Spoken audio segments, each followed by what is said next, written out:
Assalamualaikum warahmatullahi wabarakatuh. Nama saya Syarika Putri Hartono. Di sini saya akan memaparkan tentang keterampilan berbahasa.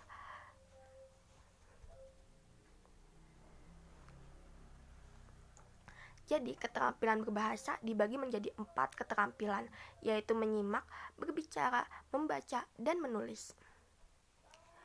Keterampilan menyimak merupakan keterampilan berbahasa yang bersifat aktif, reseptif.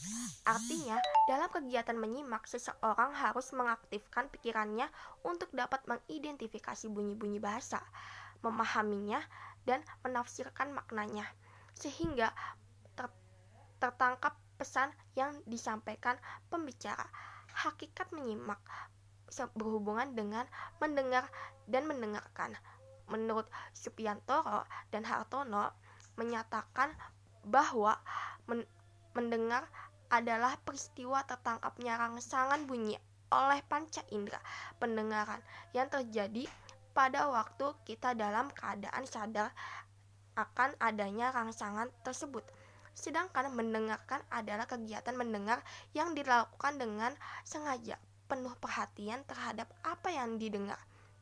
Sementara itu menyimak pengertiannya sama dengan mendengarkan. Adapun tujuan menyimak adalah menangkap, memahami, atau menghayati pesan ide atau gagasan yang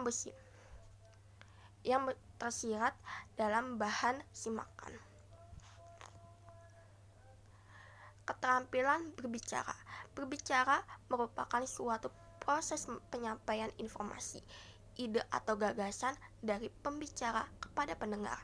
Dalam penyampaian informasi secara lisan, seorang pembicara harus mampu menyampaikannya dengan baik dan benar agar informasi tersebut dapat diterima oleh pendengar.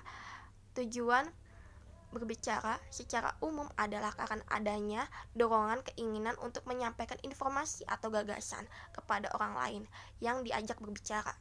Keterampilan berbicara adalah hakikatnya kemampuan memiliki dan menata gagasan secara logis dan sistematis, menuangkannya ke dalam kode kebahasaan sesuai dengan kaidah bahasa yang digunakan serta konteks komunikasi yang sesuai dengan mengucapkannya lancar dan jelas. Keterampilan membaca. Membaca adalah suatu proses yang dilakukan serta dipergunakan oleh pembaca untuk memperoleh pesan yang hendak disampaikan oleh penulis melalui media kata-kata atau bahasa tulis. Tujuannya adalah agar tidak sekedar membaca tanpa mendapatkan output yang sama sekali. Bagaimanapun juga, hal yang terpenting dari ulasan pengertian keterampilan membaca adalah mampu mendapatkan pengetahuan dan informasi baru dari buku yang dibaca, bukan hanya karena penilaian orang lain. Sebagai pembaca cepat, membaca pada hakikatnya adalah suatu yang rumit yang melibatkan banyak hal, tidak hanya sekedar melafalkan tulisan, tetapi juga melibatkan berbagai aspek lain seperti kemampuan berpikir dan keterampilan alat indera pada manusia. Keterampilan menulis. Keterampilan menulis diartikan sebagai kemampuan menggunakan bahasa untuk menyatakan ide, pikiran, atau perasaan kepada orang lain.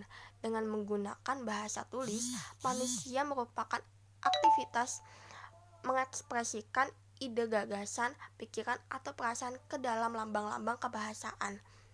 Berdasarkan beberapa pendapat ahli mengenai tujuan menulis, dapat disimpulkan bahwa tujuan menulis adalah agar pembaca mengetahui, mengerti, dan memahami nilai-nilai dalam sebuah tulisan, sehingga pembaca ikut berpikir, berpendapat, dan melakukan sesuatu yang berhubungan dengan isi tulisan. Membaca adalah suatu proses yang dilakukan serta dipergunakan oleh pembaca untuk memperoleh pesan yang hendak disampaikan oleh penulis melalui media kata-kata atau bahasa tulis. Tujuannya adalah agar tidak sekedar membaca tanpa mendapatkan output yang sama sekali. Bagaimanapun juga, hal yang terpenting dari ulasan pengertian keterampilan membaca adalah mampu mendapatkan pengetahuan dan informasi baru dari buku yang dibaca, bukan hanya karena penilaian orang lain sebagai pembaca cepat. Membaca pada hakikatnya adalah suatu yang rumit, yang melibatkan banyak hal, tidak hanya sekedar melafalkan tulisan, tetapi juga melibatkan berbagai aspek lain seperti kemampuan berpikir dan keterampilan alat indera pada manusia. Baik, sekian pembahasan saya pada hari ini. Sekian, terima kasih.